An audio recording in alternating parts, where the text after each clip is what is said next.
Epic Universe is the newest theme park at the Universal Orlando Resort. This opened in 2025 as the property's third full theme park, and it's arguably their best. It features 5 themed portals: Celestial Park, Isle of Berk, Ministry of Magic, Dark Universe, and Super Nintendo World. Each land is highly themed, filled with characters, fancy architecture, and most importantly, fantastic rides. This park only has 11 rides thus far, but many of them are heavy hitters.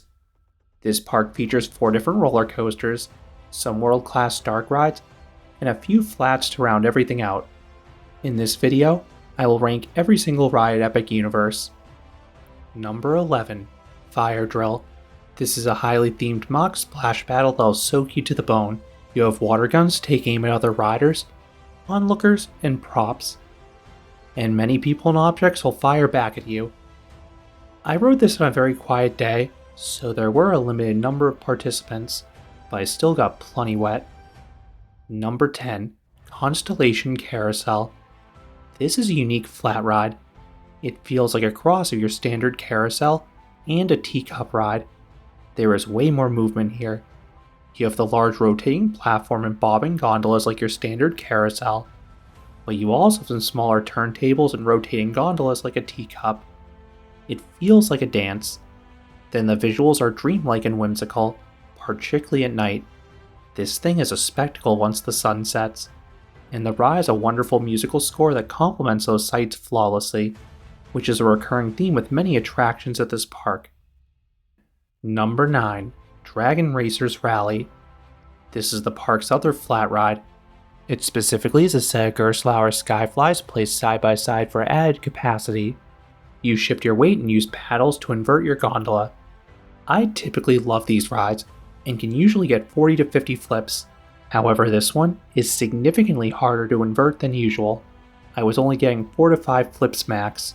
For one, the gondolas have way more resistance. You need perfect technique to flip, and once you get that first flip, you have to keep on working. On other installations, you can effortlessly chain many flips together. Then due to demand, the cycle is painfully short, so most people do not even flip once, making it an unfulfilling experience for most. Number 8. Yoshi's Adventure. This is an adorable omni-mover through Super Nintendo World. It provides a neat aerial view of the park's most colorful and visually appealing land. On top of that, you pass several animatronics. You have familiar characters like Koopa, Wiggler, and of course, multiple Yoshis of different colors and ages. Yoshi is my favorite Nintendo character, so I was having a blast seeing them all and hearing the iconic theme song at the same time. There is an interactive element where you're supposed to seek out multicolored eggs and press a button in your car, but I instead prefer to look at the land and animatronics. Number 7. Curse of the Werewolf. This is a mock spinning coaster. It was added to the park last minute, and unfortunately, it shows. The theming is very clearly half-baked relative to everything else here. The ride is downright ugly with the netting, undisguised speakers, and cheap statues. But the layout itself is enjoyable. You have a unique swing launch sequence with some slower turnarounds of sweet lateral hang time. Then the rest of the layout is fairly fast-paced for the genre, as you zip past trees and pathways. Then the rotation keeps you disoriented and unsure where you're going next. I do wish the vehicles spun faster, but most cars tend to be pretty well balanced, as staff members ensure all seats are filled for capacity purposes. Number 6. Minecart Madness. This is a Donkey Kong themed coaster that can jump the track. How? It uses a special ride system where the car is suspended above fake track using a boom arm. Meanwhile, the real track is several feet below guest view. This allows for some crazy visuals, as you seemingly go airborne multiple times. Supplementing this ride system are some incredible thematic pieces, including multiple temples and Donkey Kong animatronics. The overall thrill level of this coaster is low, but there are some snappy drops and sudden side-to-side shifts when you jump the track. Just beware this coaster can be a bit jerky anytime it changes directions. The main thing this coaster is going for is the sensory overload. Number 5. Hiccups Wing Gliders. This is an intimate multi-launch coaster cleverly woven through the Isle of Berk. I love the sightlines whizzing past structures, gliding over the water, and passing the occasional dragon. Then this is a long and satisfying ride. There are 2 uphill launches that are shockingly punchy for a ride this scale. Then the ride mixes in some spots of positive G's and laterals. I wish there were some negative G's as well, but this ride checks all the other boxes for a family coaster, especially because this is another coaster featuring a lovely onboard audio score. Number 4, Mario Kart Bowser's Challenge. This is a creative dark ride based on the popular video game franchise. While this is not the ride system I envisioned for a Mario Kart ride, the attraction works. It essentially is a shooting dark ride. You have some underrated physical sets along the way, but all the action takes place virtually with these augmented reality goggles.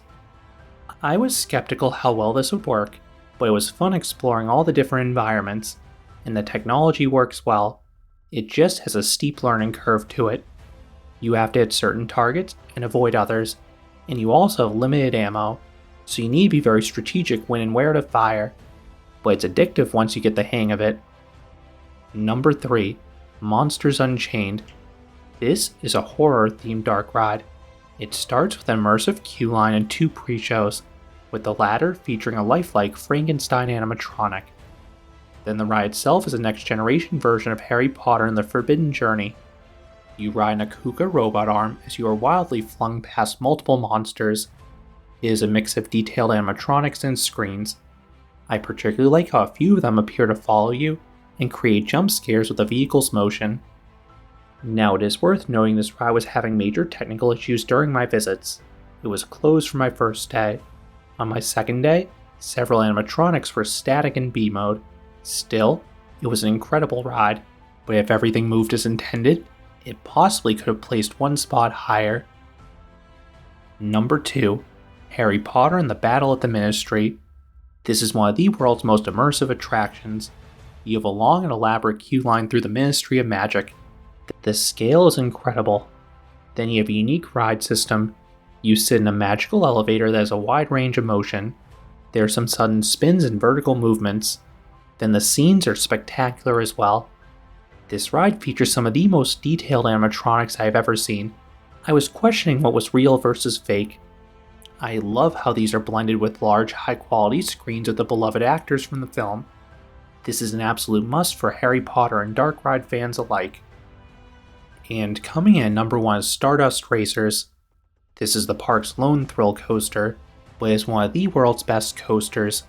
It is a racing coaster for mock rides with countless near misses and close calls.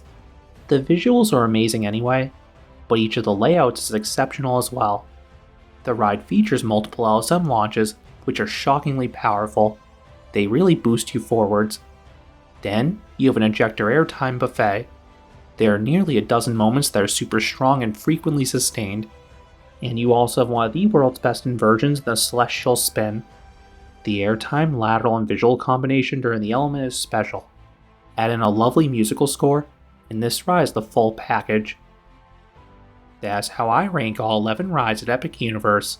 What are your favorites of this brand new theme park? Or, what do you think about any of the attractions? Let me know down in the comments. If you enjoyed this countdown, I would appreciate it if you gave this video a like, and you consider subscribing, because there'll be a lot more roller coaster and amusement park videos here at Canopy Coaster. Thanks for watching.